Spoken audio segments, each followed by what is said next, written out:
En el regreso a clases, tu futuro no se detiene. Unidos, sociedad, gobierno y medios de comunicación, llevamos la escuela a tu televisión, lunes a viernes desde las 8 de la mañana. Así, seguirás estudiando desde educación inicial hasta bachillerato, mientras podemos estar juntos otra vez. Consulta las guías para saber en qué canal y a qué hora le toca a tu nivel escolar y no te pierdas ni una clase, porque podemos estar a distancia, pero siempre estamos unidos. Gobierno de México.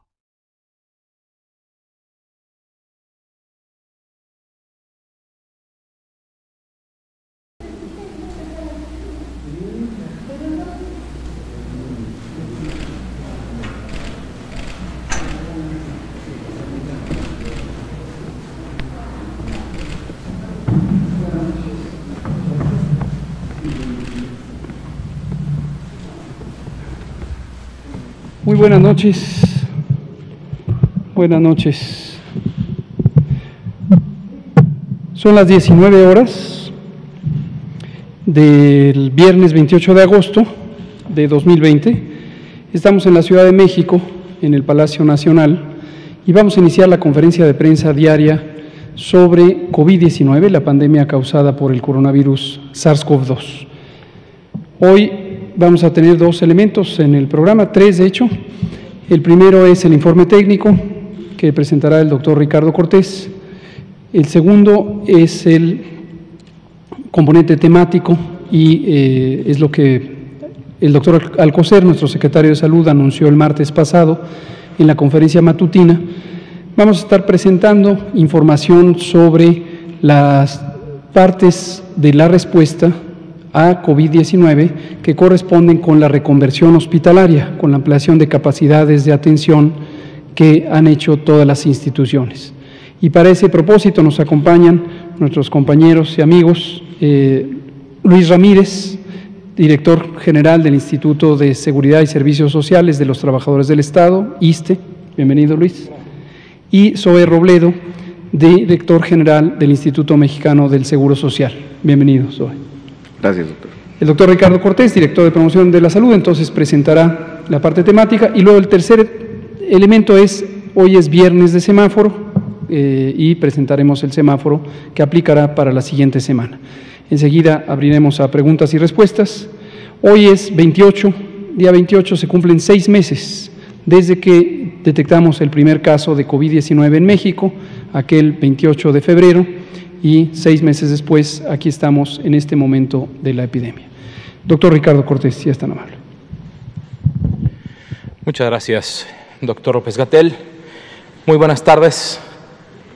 Tengan todas y todos en casa, igualmente aquí en Palacio Nacional. Vamos a empezar el informe técnico de hoy. Estamos en el día 90 de la nueva normalidad, 3 meses de la nueva normalidad.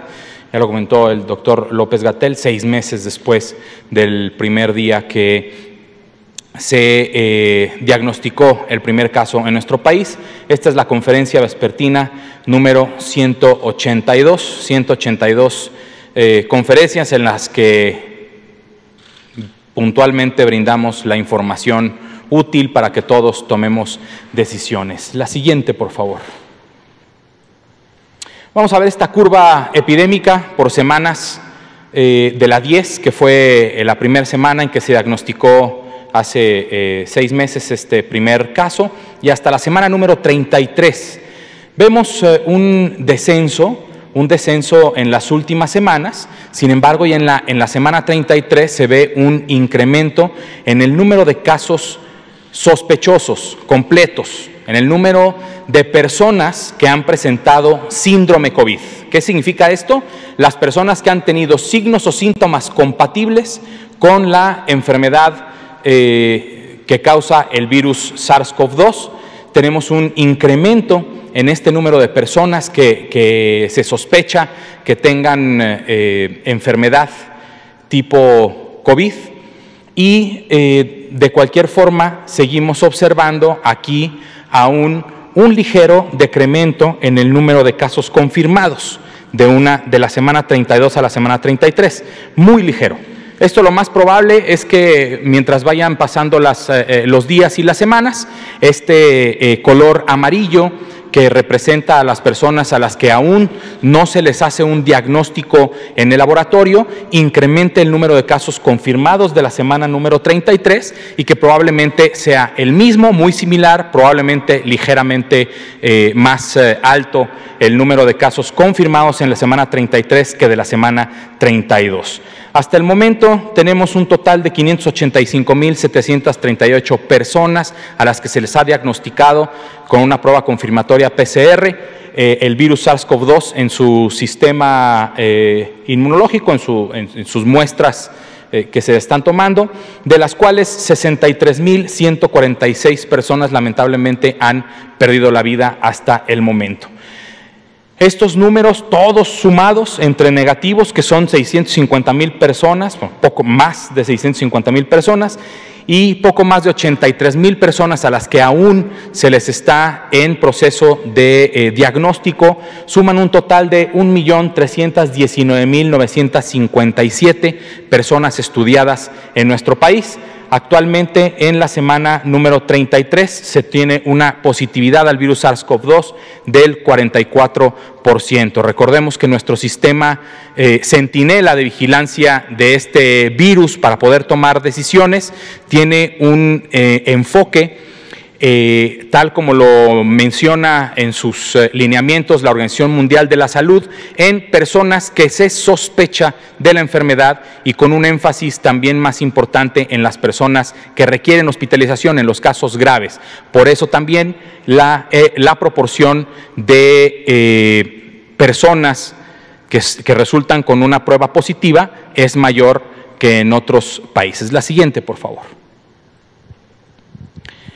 Sobre casos estimados, aplicando la positividad semanal a los casos sospechosos, a las personas que aún no se les diagnostica, se les aplica la positividad semanal para saber más o menos cuántos habría si esa positividad se mantiene en las semanas. Hay un total de 620,448 casos estimados, de los cuales solamente el 7% representan la epidemia activa, la epidemia de las personas que en los últimos 14 días han sido diagnosticados y que son los que tienen hasta el momento una infección activa por el virus SARS-CoV-2.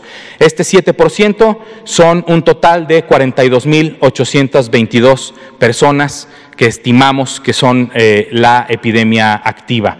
De funciones estimadas de personas que han perdido la vida, que aún no se les diagnostica el virus SARS-CoV-2, pero que están en espera, se estima también con esta positividad un total de 64,866. Recordemos también que hay otra serie de personas que lamentablemente han fallecido, han perdido la vida en todo este tiempo, que no son directamente por el virus SARS-CoV-2, pero que también estamos viendo y revisando, como lo presentó el doctor Ruy López Ridaura en alguna de las conferencias anteriores, que es el exceso de mortalidad. Lo que esperamos en materia de mortalidad por lo que se ha presentado en los últimos años y cuál ha sido el exceso. Todas estas personas que lamentablemente han perdido la vida están contabilizadas también dentro de ese análisis de exceso de mortalidad. Sin embargo, también afortunadamente, y agradecemos de nuevo a todo el personal de salud, médicas, médicos, enfermeras, enfermeros, trabajadoras y trabajadores sociales, promotores de la salud que están ahorita en el campo buscando a las personas en mayor riesgo para presentar algún caso, alguna complicación, que tuvieran una condición de vida que les agravara o que les pudiera agravar una enfermedad por virus SARS-CoV-2, como las personas que viven con diabetes, con hipertensión, con enfermedades cardíacas o pulmonares, cáncer, etcétera. Todas estas condiciones de vida que hemos platicado a lo largo, sobre todo también obesidad y sobrepeso, que hemos platicado a lo largo de las más de 180 conferencias de prensa. 400,000 personas, más de 400,000 personas se han recuperado, de las que tenemos un registro. Esto no es el total de personas que se han recuperado, porque recordemos que lo hemos dicho también en diversas ocasiones, la inmensa mayoría de las personas que tienen contacto con el virus SARS-CoV-2 se recuperan en casa sin que estén puestas como un número, como un caso positivo aquí. Se quedan en su casa porque hemos recomendado vigile sus síntomas. Vigile sus síntomas. Si usted tiene síntomas parecidos a la enfermedad COVID-19 y no tiene ni ninguno de los datos de alarma, ni ninguna condición de vida que le pudiera provocar un cuadro grave de coronavirus, de COVID-19, quédese en casa, aíslese, póngase su cubrebocas, quédese en casa 14 días y se recuperará sin ningún problema. Si presenta algún síntoma de gravedad, acuda inmediatamente a los servicios de salud. La siguiente, por favor.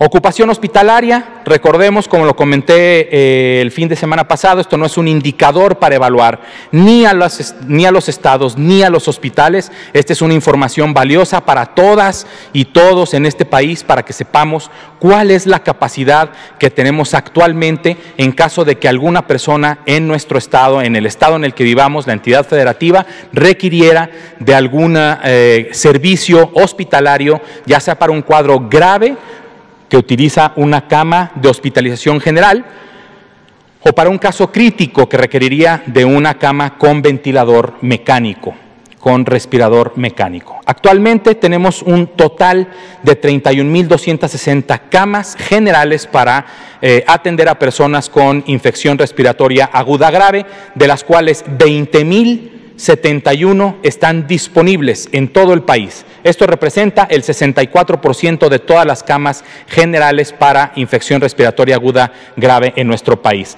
Los estados con una mayor ocupación hospitalaria para este tipo de camas son Nayarit, Colima, Nuevo León e Hidalgo, que tienen más del 50%, pero podemos observar en la gráfica que ninguno sobrepasa el 70% recomendado como el límite en donde ya hay que pensar que los servicios de salud se pudieran estar ya saturando y que tenemos que estar pensando en cómo dar una solución adicional a estos estados. Nayarit, con la mayor ocupación a nivel nacional, es el 62%, aún tiene un 8% de amortiguador para atender a personas en el estado de Nayarit y que no represente un riesgo de saturación en los servicios de salud. La siguiente, por favor, para ver las camas con un respirador mecánico.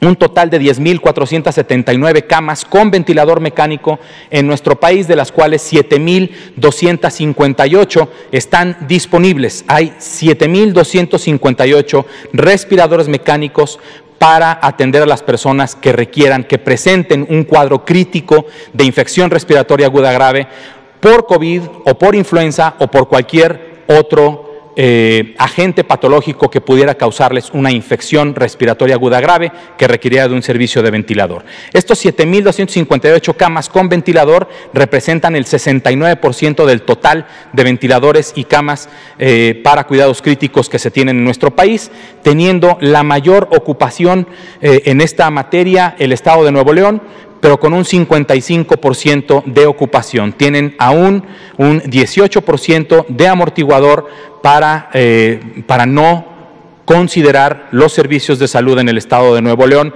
como ya sobresaturados, en donde se tendría que hacer una intervención adicional. Le sigue el estado de Colima con el 53%, Aguascalientes con el 52%, y esos son los únicos 3 estados que tienen una ocupación en camas con ventilador de más del 50%.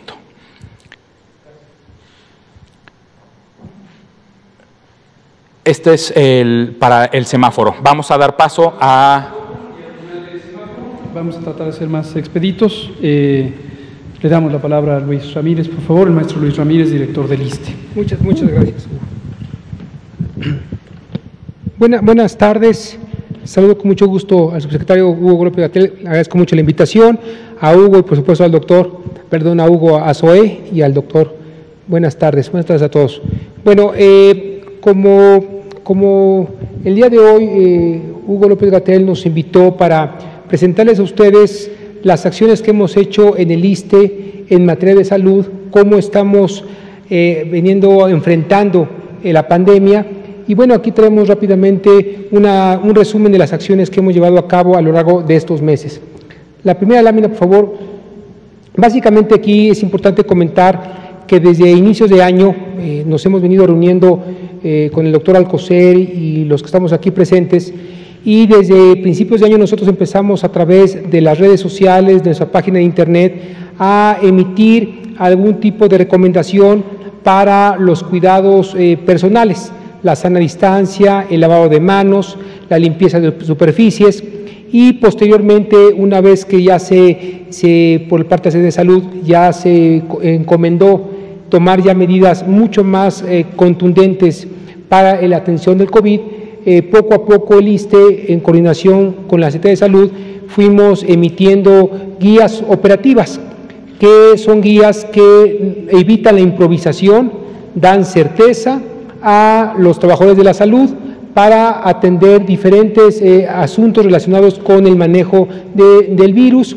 Básicamente son guías que tienen que ver con la identificación de casos COVID, guías para la seguridad y protección personal de los trabajadores y de los derechohabientes, guías para la sanitización, limpieza, manejos de espacios, así como de tratamiento clínico del paciente, traslado de pacientes, etcétera. Esto es importante porque evidentemente son los manuales, los lineamientos, la normatividad para cuidar los protocolos y que nos ha ayudado para hacer la capacitación al personal médico.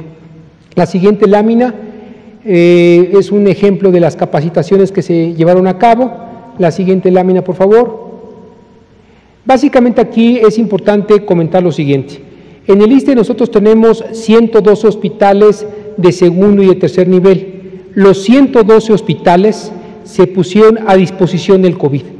Y además de esto, hay 2 hospitales, uno nuevo que se entregó a la SEDENA y al INSABI como una especie de préstamo para que la SEDENA nos ayudara para tratar pacientes COVID.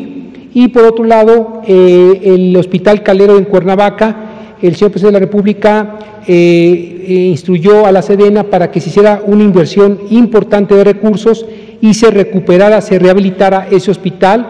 Hoy tenemos un hospital completamente rehabilitado, casi nuevo, para atender no nomás pacientes COVID, sino pacientes en general, y en este momento la SEDENA lo está atendiendo. También se dispuso de 1.160 camas hospitalarias en el mes de abril y hoy tenemos ya 2.633 camas para atender COVID. Y también aumentamos las camas con ventilador. Pasamos de 528 camas hasta alcanzar 1.300 camas con ventilador y tenemos desde un inicio de la pandemia un centro de monitoreo permanente que nos permite estar vigilando, supervisando lo que pasa en cada una de las 112 unidades médicas que atienden el COVID. La siguiente lámina, por favor. En esta lámina es muy importante porque esto es básicamente lo que el señor presidente de la República, lo que el secretario Alcocer, lo que Hugo ha venido comentando a lo largo del tiempo, la necesidad de personal. No somos un país que hoy, el día de hoy, hemos revelado que nos hace falta capital humano. Por ejemplo, en el caso del ISSSTE. En el caso del ISSSTE nosotros tenemos 80.044 trabajadores en el área de salud.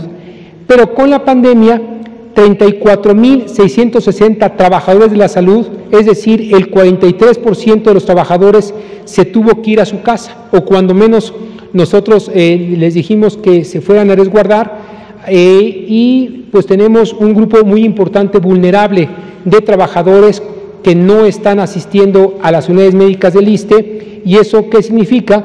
Pues que nosotros nos quedamos con 21.404 trabajadores para atender el COVID, y gracias al apoyo del señor presidente de la República y del INSABI se contrataron 4.331 trabajadores adicionales para hacer frente al COVID, y nos quedamos con un 30% del personal, es decir, 23.980 trabajadores que atienden lo no COVID. Esto es simplemente pues un reflejo de que tenemos un personal en el ISSSTE que ya tiene una edad avanzada, con muchos de ellos con problemas crónico-degenerativos, que son vulnerables, y esto pues evidentemente hace que nuestro personal tenga pues obviamente que hacer maroma y teatro para poder apoyar. La siguiente lámina, por favor. Aquí tenemos un resultado. Hemos tenido a lo largo de lo que va la pandemia, en el ISSSTE hemos atendido a 33.587 pacientes hospitalizados, de los cuales 2.780 son no derechohabientes. Y nuestra ocupación hospitalaria promedio es del 63.5%, es decir, tenemos una capacidad todavía muy amplia. Y aquí lo importante es que la gente sepa que en el ISSSTE, como en el IMSS y como en el INSABI, hay atención para cualquier persona que lo necesite, no tienen que ser derechohabientes, y se han recuperado 27,000 personas en nuestro instituto. La siguiente lámina, por favor. Es una fotografía de los trabajos que hemos llevado a cabo. La siguiente lámina, por favor. Aquí quiero resaltar básicamente el esfuerzo de algunas unidades médicas, particularmente clínicas de segundo nivel, porque generalmente hablamos del tercer nivel de los grandes hospitales, pero en nuestro caso, en el ISSSTE, yo quiero hacer un reconocimiento público al personal de Chilpancingo, de Cuautla, de Gómez Palacio, de Campeche, de Mazatlán, Los Mochis, Tehuacán y Jalapa, porque a pesar que son unidades médicas pequeñas, con infraestructura pequeña, poca, disponible, este personal ha hecho una labor titánica por ofrecer el servicio. Han estado ellos trabajando de manera permanente y quiero hacer ese reconocimiento, sobre todo porque son unidades pequeñas, y mi reconocimiento por el esfuerzo que ellos han hecho, además de también reconocer sobre todo a los trabajadores en la Ciudad de México, porque son los trabajadores que afortunadamente han dado la batalla, es donde se concentra la mayor parte de nuestras unidades médicas en la Ciudad de México, y nos ha ido muy bien en ese sentido. También quiero aprovechar aquí para comentar que el ISSSTE ha recibido donaciones de diferentes organismos públicos y sociales. Por ejemplo, quiero reconocer a el Sindicato Nacional de Trabajadores de Educación, a su dirigente Alfonso Cepeda, a la FEDSE, a Joel Ayala, al Grupo Financiero Bancomer, particularmente al secretario de Relaciones Exteriores, Marcelo Ebrard, porque nos ha ayudado en sus gestiones para donaciones de países Corea, China, Emiratos Árabes, Qatar, también al Grupo Coppel, Grupo México, Grupo El Corrado, que nos han dado diferentes donaciones de equipos, ventiladores, protección de personal, etcétera. La siguiente lámina, por favor. Rápidamente quiero aquí comentar, hacer rápidamente un anuncio. Por instrucciones del señor Presidente de la República hemos acelerado los trabajos para que podamos pronto tener nuevos hospitales a disponibilidad de los derechohabientes. Estamos ya por terminar 3 hospitales, uno en la Ciudad de México, Tláhuac, otro en Tepic, otro en Villahermosa. En Tláhuac es un hospital completamente nuevo con muchas camas, ventilador, especialidades, quirófanos. Vamos a tener un centro importante de hemodiálisis y de hemodinamia. En Tepic es una sustitución, estamos ampliando este hospital, y lo mismo sucede con Villahermosa. La siguiente lámina, por favor. También comentar que tenemos aquí ya una sustitución en Delicias y en Piedras Negras. Vale la pena comentarles a ustedes, porque también es parte, y que no quisiera ser irresponsable, decirles que en este momento nuestras dificultades radican en la falta de personal. No es fácil muchas veces conseguir especialistas que se quieran ir a provincia. Nos ha costado trabajo conseguir gente que se quiera ir a Piedras Negras. Ya es una unidad médica que está concluida, pero no es sencillo conseguir gente que se quiera ir muchas veces a ciudades donde les parece quizá muy distantes, lejanas, y bueno, y también al mismo tiempo pues la formación de capital humano, que es un tema que en esta administración nos hemos propuesto como un objetivo principal. La siguiente lámina, por favor. Básicamente aquí otro de los objetivos fundamentales que el señor secretario de Salud junto con Hugo lo han estado diciendo todo el tiempo, tiene que ver con el tema de la prevención. Nosotros el año pasado, porque este año ya no se pudo llevar a cabo, hicimos 32 jornadas de ISSSTE Bienestar a las dependencias que cotizan en el instituto. Aquí vale la pena subrayar que fueron 18,200 personas las que atendimos. Quiero destacar lo que Hugo también, vuelvo a decir Hugo porque Hugo lo dice todo el tiempo, el 71% de los trabajadores que acudieron tenemos sobrepeso, tenemos problemas de sobrepeso, es decir, pues sí tenemos que tomar más conciencia entre los trabajadores, entre los derechohabientes, que tenemos que cuidar más nuestra salud. Se hicieron estudios de mastografía, De las 1.027 mastografías, detectamos en tiempo a 70 trabajadores, 70 trabajadoras que tienen que atenderse, lo mismo con pruebas cervicouterino, lo mismo con temas de próstata, y vacunamos a más de 5.600 personas. La siguiente lámina. También estamos haciendo un ejercicio muy interesante, se hicieron equipos comunitarios de salud para el bienestar, un programa que se llama ECOS, es un programa muy noble porque son programas de brigadas preventivas donde participan grupos de médicos con gente voluntaria, y particularmente estamos en provincias, en las zonas rurales, zonas indígenas. Les tenemos un video de 1 minutito para que ustedes lo puedan ver, donde se llevan a cabo ejercicios como el de gerontología, acompañamiento materno-infantil, programas para dejar de fumar, educación física. La siguiente lámina, por favor. Estas son algunas evidencias de lo que estamos haciendo. Y la última lámina con la que quiero concluir es simplemente ratificar lo que hemos comentado al principio de esta administración. Para el ISSSTE, como estoy seguro que para SOE también, nuestro objetivo principal es la atención al derechohabiente, mejorar la calidad en la atención, y para eso estamos trabajando para hacer las citas más oportunas, para que los estudios de diagnóstico se puedan hacer también con prontitud, garantizar el abasto de medicamentos. Por otro lado, estamos también trabajando para poder hacer que las cirugías sean de manera más oportuna. Desafortunadamente la pandemia nos hizo un frenón de mano, nos ha detenido para poder llevar a cabo estas cosas, y evidentemente pues para llevar a cabo tenemos que ser mucho más puntuales, mucho más claros en el tipo de inversión que tenemos que llevar a cabo en materia de equipamiento, de mantenimiento, de obras. Y finalmente, para mí en lo personal, el tema más importante y más difícil es preparar una nueva generación de médicos, de personal médico. No es que consigamos al médico de la noche a la mañana, se tiene que formar una nueva generación de especialistas, y eso es parte de lo que en el ISSSTE estamos haciendo. Rápidamente, tenemos 4 videos de 1 minutito.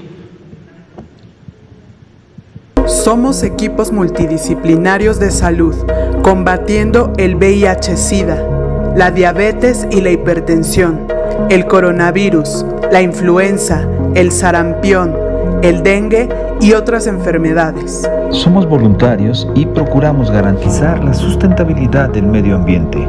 Somos líderes comunitarios mejorando la salud materna. Somos maestros reduciendo la mortalidad infantil e impulsando infancias con futuro. Somos artistas de la comunidad, promoviendo la igualdad entre los sexos y la autonomía de la mujer. Somos jubilados, erradicando el hambre y los trastornos alimenticios. Somos jóvenes construyendo el futuro, fomentando el desarrollo y previniendo adicciones. Juntos, somos equipos comunitarios de salud para el bienestar. Hacemos de la atención primaria de salud más que un servicio y un derecho, un estilo de vida y obligación en lo individual, familiar y social. Escucha, aprende, comparte y actúa. ¡Hagamos ECO!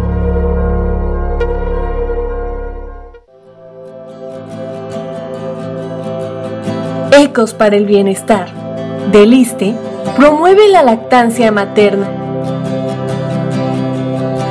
Uniendo la cultura y la salud, permeamos a través del terral las bondades de la lactancia materna para el binomio madre e hijo, la familia y la comunidad. La lactancia materna contribuye a un mundo más saludable, mejor educado, más equitativo y sostenible para el medio ambiente.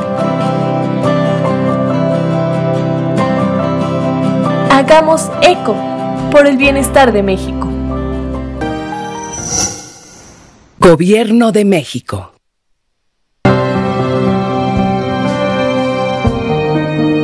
Los pueblos indígenas de México son una pieza fundamental del mosaico de culturas y tradiciones que han contribuido a la construcción de México.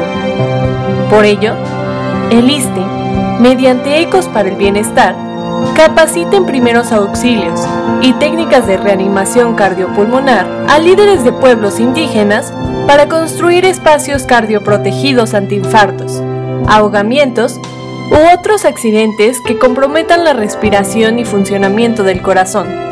En coordinación con el Instituto Nacional de Pueblos Indígenas, la capacitación se da en las diversas lenguas originarias de los participantes. Hasta el momento, el programa piloto se ha implementado en Jalisco con la asistencia de líderes comunitarios Tzotzil, Mazahua, Huixarica, Mixteca y Otomí, y el cual se extenderá a lo largo del territorio nacional. Derribamos barreras lingüísticas y geográficas para llevar bienestar a cada rincón del país. Hagamos eco. Gobierno de México.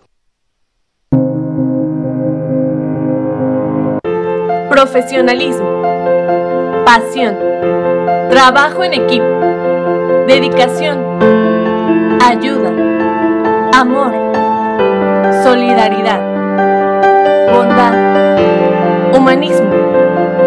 Solo podían tener un resultado. Miles de pacientes recuperados de COVID-19.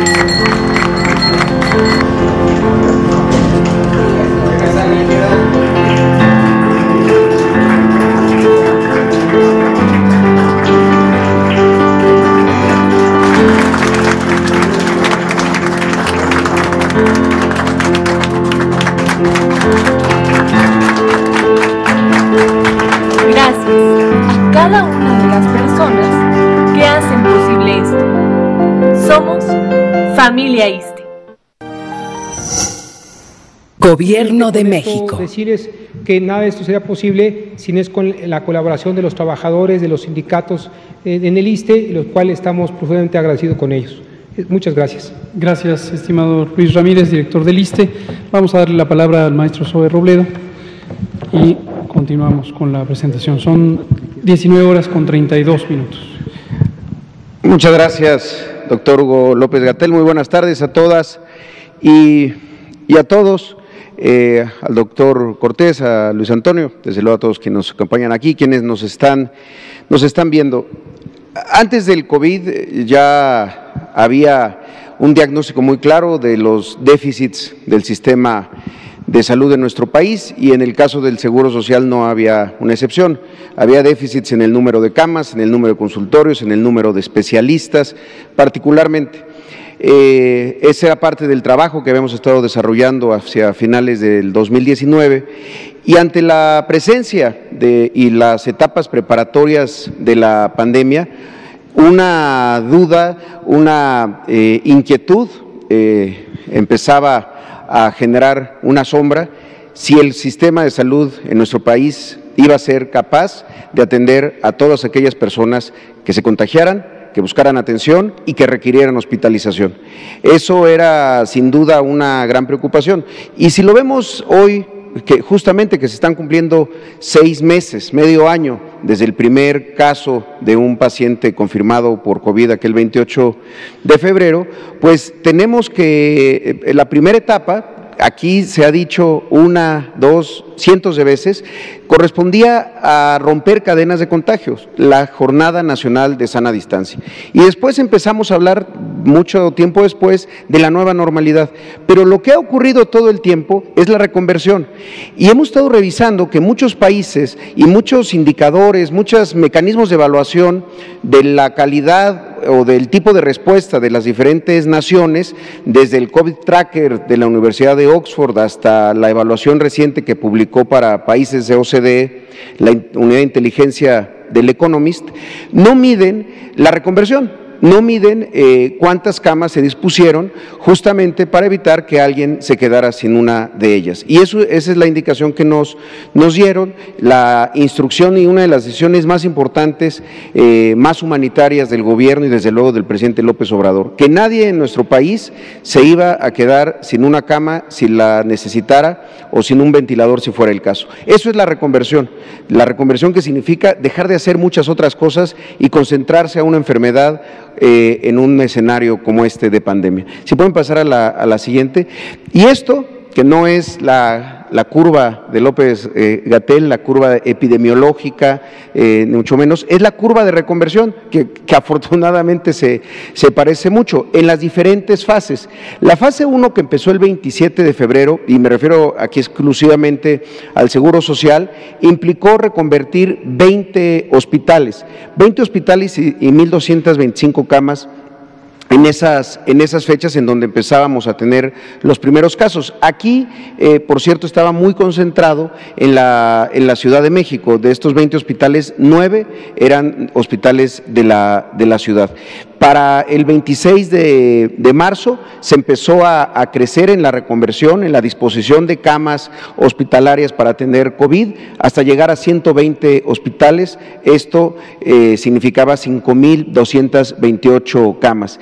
Y para el 23 de abril, ya cuando los contagios comunitarios empezaban a crecer y esto impactaba en el número de personas que requerían de hospitalización, pues emprendimos una reconversión muy agresiva con diferentes estrategias, porque no era solamente reconvertir camas de hospital en un momento en el que también, si bien hay cosas que se pueden posponer, diferir, reprogramar, otras se tienen que seguir atendiendo. Entonces, necesitamos crecer con diferentes estrategias. Y hoy, de manera muy breve, se las quiero platicar. Si pueden pasar a la siguiente. Este es el total del número de camas en 160 hospitales del Seguro Social, híbridos, 24 que atienden exclusivamente COVID, ahí hay 13,959 camas, en 80 hospitales del programa IMSS Bienestar, en todos y cada uno de ellos se establecieron y se dispusieron camas para atender COVID, hasta llegar a un número de 893, 12 hospitales de expansión hospitalaria que nos dieron 469 camas adicionales y 14 unidades temporales que nos dieron 825 camas más. Así es como llegamos a estas 16,146 camas exclusivamente para atender COVID. Y hay que recordar que cada cama implica equipos COVID, personal. Una cama sola no sirve de absolutamente nada si no tenemos a nuestro valiente personal atendiéndola, equipos de protección personal y una serie de insumos que son siempre necesarios y también de servicios y también de más personal que tiene que atender en un hospital. Si pueden pasar a la siguiente. Son 290 hospitales en total que están atendiendo COVID, además de todas las unidades de medicina familiar, más de 1,500 que tienen triage respiratorios para la detección de casos. Este es lo que hicimos con las camas adicionales. ¿A qué me refiero con esto? Muchos son hospitales que ya estaban terminados, que iban a entrar en operación en este año y que anticipamos su apertura. Así ocurrió con un hospital nuevo en Tapachula, Chiapas, un APP que se estrenó no a la usanza anterior de ir a cortar el listón nada más, sino se estrenó con COVID justamente. Y lo mismo en Bahía de Banderas, en Nayarit. En otros casos, lo que hicimos, perdón, estos son los otros, pero les cuento de estos que traemos un video también para enseñárselos, que estas 469 camas son muy importantes para nosotros por una razón. De estas, más de 350 son permanentes, ya las sumamos a las camas que tanto necesita el Seguro Social. Estos son modelos que hicimos con una empresa muy conocida nacional e internacionalmente, Cemex. Tenían un modelo hospitalario ya realizado, lo tomamos, lo intervenimos, lo hicimos al estilo del Seguro Social, con la central de enfermería en el centro para poder tener un monitoreo mucho más efectivo de los pacientes, etcétera. Y así fue como hicimos estos hospitales temporales de expansión. El de Tuxtla Gutiérrez, el de Fresnillo, el de Culiacán, el de Ciudad Obregón, el de Mexicali, Baja California, el de Ciudad Juárez, el de Tlalnepantla, el de Puebla y el de Tabasco. Además de esos, son otros hospitales, por ejemplo en La Margarita, un hospital, extensión de ese hospital que ya se estaba haciendo desde antes del COVID y que lo estamos utilizando para atención de pacientes. Y en Cuernavaca, Morelos también igual es un hospital temporal. Eso sí, son hospitales, el de Cuernavaca, que no se seguirá utilizando después de el COVID. Lo mismo el módulo hospitalario de Tijuana, que fue un modelo diferente, pero los otros que son los que nos han resultado mejores, son los que se quedan después del COVID, los que se siguen utilizando, los que ya forman parte del patrimonio del Seguro Social. La siguiente, y estos son los otros hospitales adicionales, que son, como les decía, las aperturas anticipadas en Tapachula, en Bahía de Banderas, el hospital de Atlacomulco, que llevaba mucho tiempo esperando su apertura y todavía se va a inaugurar para sus servicios regulares, pero que utilizamos el primer piso en este momento para atender COVID. El hospital La 32 de Villacuapa, un hospital histórico aquí en la ciudad, que se dañó, que tuvo afectaciones en el sismo, se hicieron los trabajos de reforzamiento, se hizo el dictamen y se está utilizando para COVID también, y así varios más. Otras estrategias, utilizar los CRITs del Teletón para atender pacientes COVID, en este caso son convalecientes, los que ya van de salida. Ahí estamos utilizando el de La Paz, el de Nesa, el de Iztapalapa, el hospital que hay en el autódromo de casi 200 camas, que también ha sido muy útil para la zona metropolitana del Valle de México, porque también recibe de repente pacientes de otras partes del país, no solamente de la ciudad. Y bueno, son este número de 825 camas adicionales. La siguiente,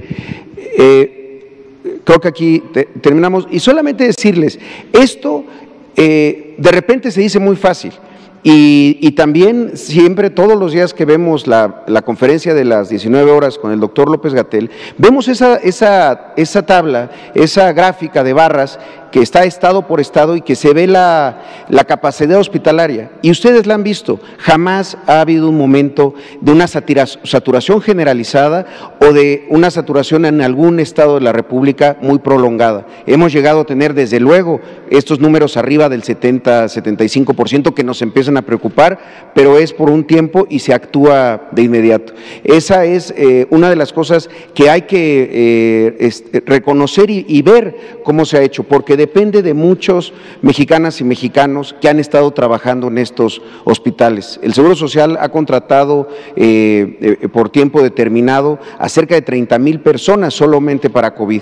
Hemos dado a 165,000 trabajadores el bono COVID, este sobresueldo para quienes están atendiendo alguna de las etapas o alguna de las partes que tiene que ver con la pandemia. Y además hemos destinado cerca de 12,800 millones de pesos, 12,800 millones de pesos para atender a la pandemia con reasignaciones del propio presupuesto sin necesidad de tomar reservas del Seguro Social. Pero todo este esfuerzo de miles de personas es lo que ha permitido que no tengamos esa imagen a la que tanto temor le temíamos, esa imagen de una sala de espera repleta de personas con COVID esperando tener una cama, o de filas interminables de ambulancias intentando entrar a un hospital. Eso no ha ocurrido, y qué bueno que no ha ocurrido, porque la visión fue humanitaria y de trabajo en equipo entre todas las instituciones. Es algo que nos hace sentir seguros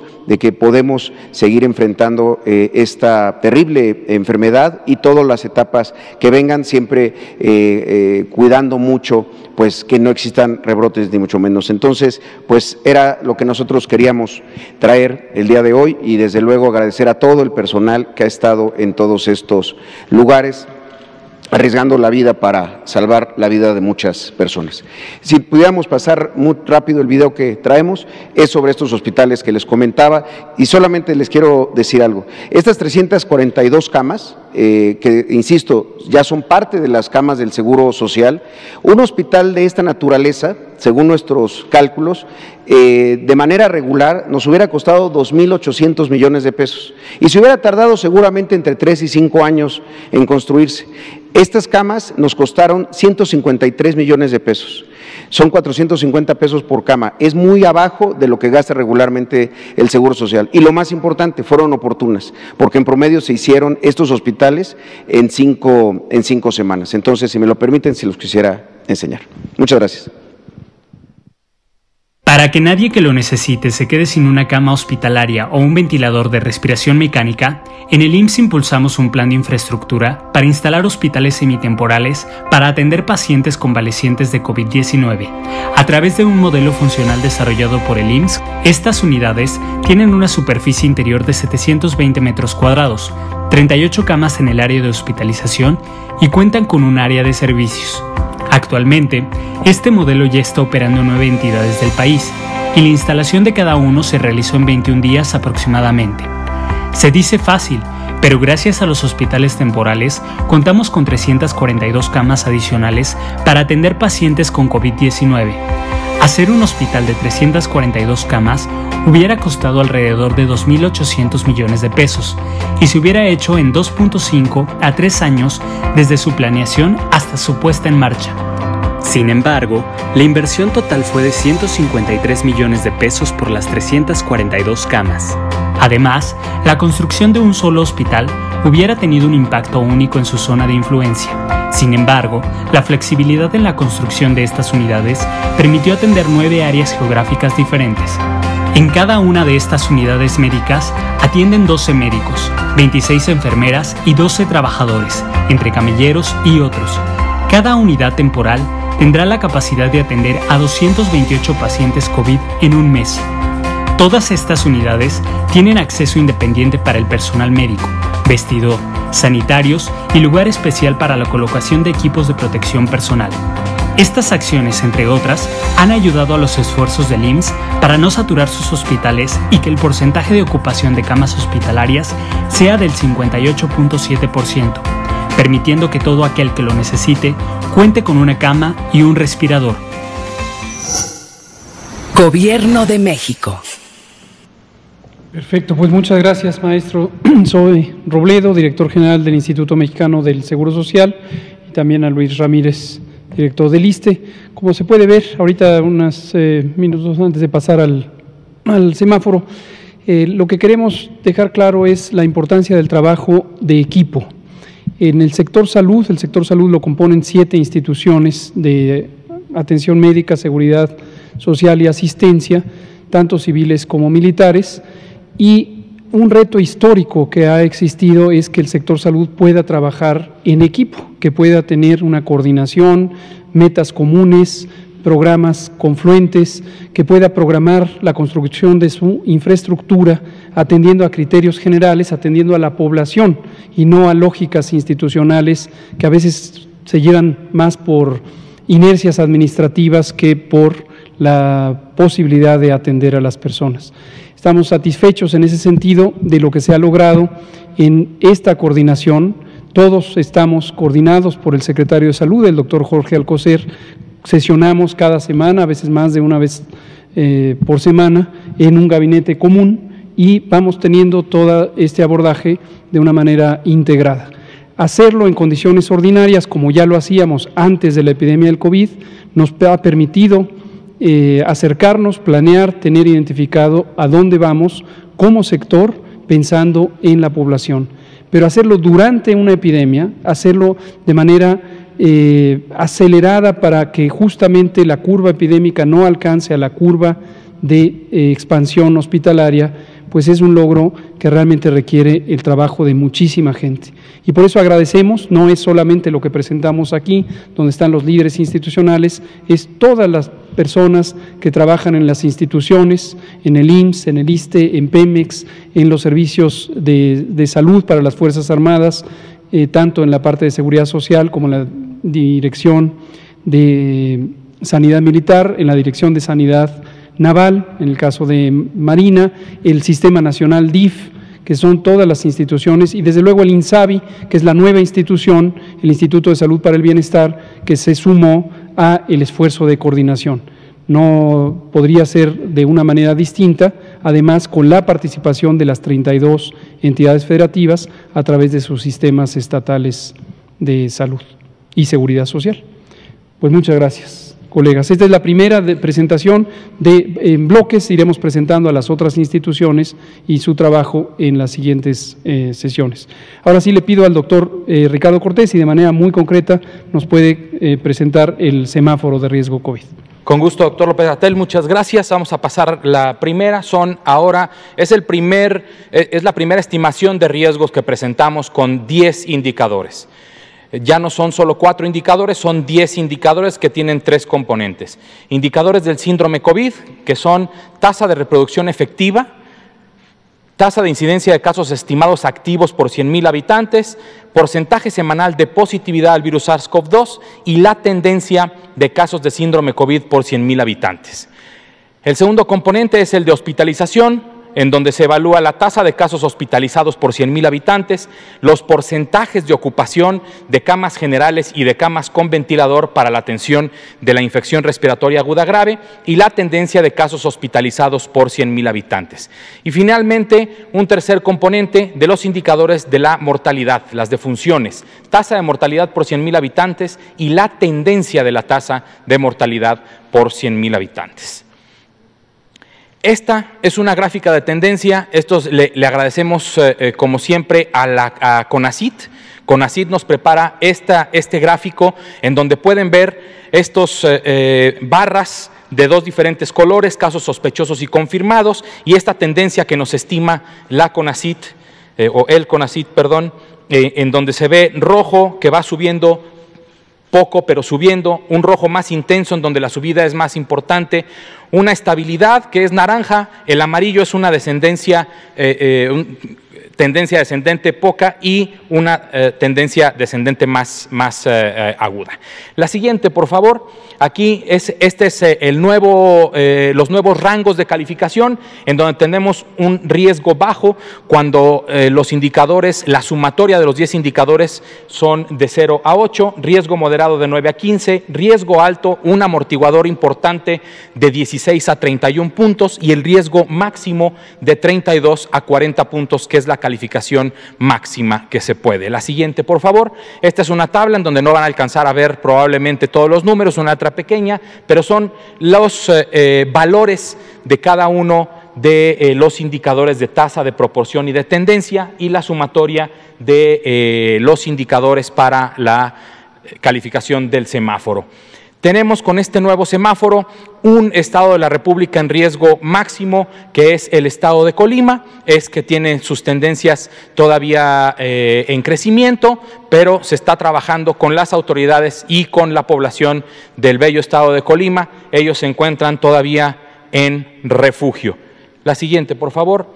Tenemos esta cantidad de estados en nivel alto, ¿sí?, en donde se tienen que seguir conduciendo con prudencia. El nivel naranja, prudencia, por favor, para seguir reduciendo el riesgo y llegar al siguiente nivel, que es esperanza. Tenemos ya no solo a Campeche, tenemos a Campeche, Tabasco, Chiapas, Oaxaca, Tlaxcala, Guerrero, Veracruz, Tamaulipas, Chihuahua y Sonora en el nivel amarillo de riesgo, que es riesgo moderado. Esperanza de llegar a la aurora, a la nueva normalidad, al nivel más bajo del riesgo.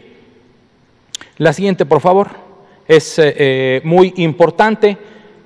Lo primero que dice Susana, atender a las indicaciones en sus estados y municipios. Que un estado esté aquí pintado de amarillo o de naranja no significa automáticamente que todo el estado tiene el mismo nivel de riesgo. Un estado tan grande como el estado de Chihuahua, por ejemplo, puede tener diferentes niveles de riesgo de acuerdo a sus áreas geográficas. Entonces, por favor, atiendan a lo que recomienda y lo que instruye las autoridades sanitarias locales, en este caso gobernadoras y gobernadores de los estados. Hay que lavar nuestras manos frecuentemente, toser y estornudar en el ángulo interno del codo, etiqueta respiratoria, independientemente del uso de cubrebocas. Siempre usar tu cubrebocas correctamente y sobre todo mantener nuestra sana distancia. Finalmente, si recuerden lo que ya comenté, si tenemos síntomas respiratorios y pertenecemos a los grupos de mayor riesgo, hay que acudir a atendernos de inmediato para que el profesional de la medicina o la profesional de la medicina nos revise nivel de glucosa, nivel de presión arterial y cualquier otra condición de vida que tengamos para estar seguros que estamos bien controlados en esa parte y que el SARS-CoV-2 no vaya a ocasionar un cuadro más grave de lo que debería. Recordar signos de alerta: falta de aire, dolor u opresión en el pecho, cansancio excesivo, desorientación, fiebre persistente y si tienen un pulso oxímetro en casa, una saturación menor al 93%. Si tienen una emergencia, llamen al 911. Muchas gracias. Gracias, doctor Ricardo Cortés. Pues tenemos algunos minutos para preguntas. Héctor Herrera está allá al fondo, si quiere preguntar. Sí, muchas gracias. Con Carlos. Doctor, tengo dos preguntas. Héctor Herrera Argüelles, de Grupo Fórmula y columnista en López Dóriga Digital. La primera es al director Robledo. Si nos pudiera confirmar, director, este primer caso de reinfección que se ha identificado en el instituto, y si nos pudiera dar detalles, por supuesto, y en consecuencia al subsecretario, si nos pudiera explicar, a simple vista parece que este caso, de confirmarse, pudiera complicar el control de la pandemia. Por favor. Gracias. Sí, con mucho gusto. Sí, supimos el comentario que se hizo en un curso impartido por el CONACYT, Inmunidad contra COVID-19, fue un curso de Facebook y de YouTube, en donde estuvo el doctor Constantino López Macías, que es un investigador del Centro Médico Nacional Siglo XXI, y comentó este caso de una residente del Seguro Social que enfermó, se recuperó de COVID, y lo que nos reportan de la Dirección de Prestaciones Médicas es que el reporte es que hace aproximadamente 4 meses fue que tuvo la enfermedad, y hace 2 meses se expuso no laboralmente a una persona con COVID-19 y se ha tomado muestras para investigar el caso. Sin embargo, lo que nos reportan es que a la fecha no se tienen resultados de las muestras del exudado faríngeo. Entonces no se han enviado a los laboratorios de la red de laboratorios de vigilancia e investigación epidemiológica del IMSS, por lo cual pues todavía no lo podríamos confirmar así. Gracias, maestro Robledo. Y sobre la interpretación más general de este tipo de casos, ha surgido esta inquietud también cuando se han hecho presentaciones de casos fuera de México, el caso reciente de Hong Kong, lo preguntaba Juan Carlos Machorro hace unos días. No sobreestimemos el significado de estos casos. No es ni el primero ni será el último, ni ocurrieron recientemente, han estado ocurriendo a lo largo de toda la pandemia. ¿Cuántos hay? Puede haber un número importante si se considera los casos que se han relatado, pero si se compara con la enorme cantidad de casos que han estado implicados en esta pandemia, más de 22 millones, es una proporción sumamente pequeña. La respuesta inmune, esto lo comentó el doctor Alcocer, que además de ser secretario es un inmunólogo muy conocido, no es sí versus no, respuesta versus no respuesta, protección versus no protección. Cada uno de nosotros, cada uno de los seres humanos, tenemos una calidad de la respuesta inmune. Esta respuesta inmune puede ser muy eficiente o no tan eficiente o simplemente no ocurrir. Hay muchos factores de las condiciones biológicas del individuo, algunas están determinadas por el estado nutricional, por ejemplo, otras por la existencia de comorbilidades como la diabetes, que también deprime el sistema inmune, otras están determinadas genéticamente por variantes de la expresión del sistema inmune. Entonces, no es inusual que en una enfermedad infecciosa uno pueda encontrar el fenómeno de reinfección. La consecuencia potencial es la que comentábamos hace unos días, puede ser que la eficiencia de la respuesta inmune natural no sea suficiente en todas las personas y por lo tanto la expectativa de que las personas queden protegidas después de una primera infección no se cumpla para todas las personas. También podría tener una implicación sobre el uso de la vacuna, la eventual vacuna contra COVID. Todavía no existe ninguna vacuna que haya mostrado su eficacia, su seguridad, pero cuando eventualmente la exista, que tengamos una calidad diferente de la respuesta inmune ante la vacuna. Y esto podría ser un reto si es que la proporción de personas que no responden a la vacuna generando una respuesta inmune fuera suficientemente grande. Pero si tomamos este dato simplemente de la ocurrencia de casos de reinfección o de persistencia de virus en la garganta, no necesariamente deberíamos preocuparnos en este momento. Muchas gracias, Héctor. Desafortunadamente se nos acabó el tiempo. Otra vez dejamos pendiente a Carlos. Prometo, Carlos, que ahora sí, usted empieza mañana. Pues aprovechemos de una vez, si nos regalan un par de minutos. La pregunta es muy concreta, doctor. Reconocemos todo lo que nos informa al respecto de los hospitales, la reconversión de los hospitales del Seguro Social para la atención de casos COVID. Sin embargo, la pregunta es al respecto de lo siguiente. Yo conozco la Clínica 25 sobre la calzada Ignacio Zaragoza, creo que desde que nací existe, ya hace muchos años. Fue afectada por un temblor, se derribó, hubo la petición de que se reconstruyera, incluso el presidente municipal de San Lorenzo de Alcoya, al cual conocemos, y ha hecho una gestión con el gobernador del Estado de México para la donación de un terreno que es susceptible al respecto. ¿Qué nos puede informar al respecto de esa situación? La Clínica 25 era un edificio más o menos como de 10 pisos, sí, atendía una cantidad importantísima de población. Sí, sí, el Seguro Social tuvo muchas afectaciones durante el sismo de septiembre del 2017, quizá de los dos más importantes fue la 25 de Zaragoza y el San Alejandro allá en Puebla.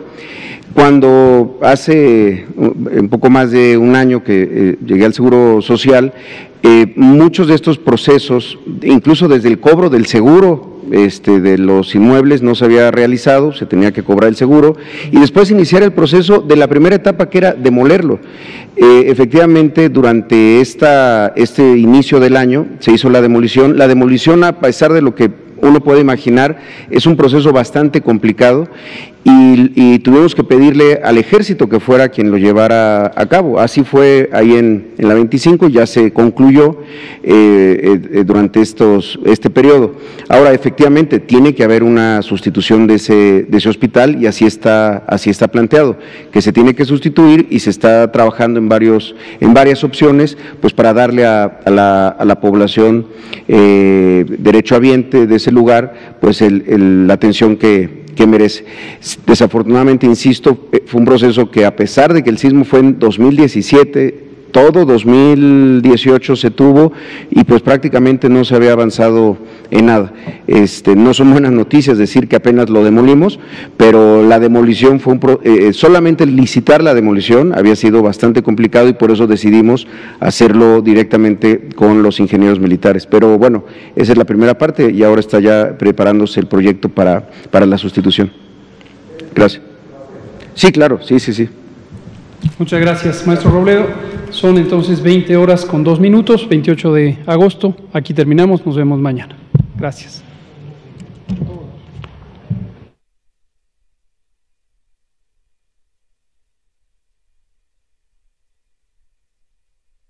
Poco a poco vamos pacificando al país. Es otra estrategia. Es trabajar de día y de noche para garantizar la seguridad de nuestro pueblo. Es atender a los jóvenes que tengan posibilidad de estudiar, de trabajar.